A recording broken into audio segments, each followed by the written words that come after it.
Breaking news YS వివేక హత్య కేసులో కీలక పరిణామం చోటు చేసుకుంది. వివేక కుమార్తె సునీత హైకోర్టును ఆశ్రయించారు. రోజువారీగా విచారణ జరిపేలా సీబీఐను ఆదేశించాలని ఆమె కోర్టును కోరారు. పిటిషన్పై స్పెషల్ కోర్టు విచారణ చేపట్టింది.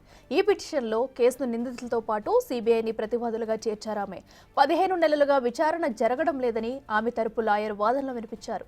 6 ఏళ్ల క్రితం హత్య జరిగిందన్న కోర్టు దృష్టికి తీసుకెళ్లారు. ప్రతివాదులకు నోటీసులు జారీ చేస్తూ కోర్టు విచారణ వాయిదా వేసింది.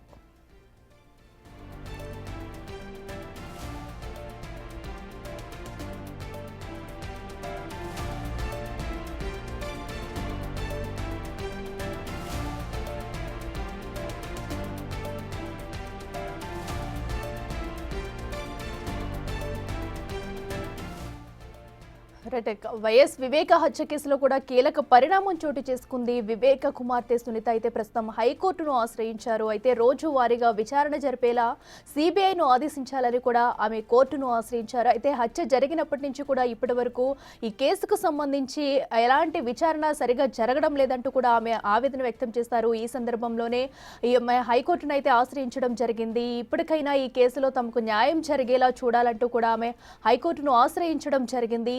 ఈ నేపథ్యంలో దీనిపై పిటిషన్ కూడా వేశారు. విచారణ ఏం జరుగుతుంది అనేది కూడా ఉత్కంఠంగా మారింది.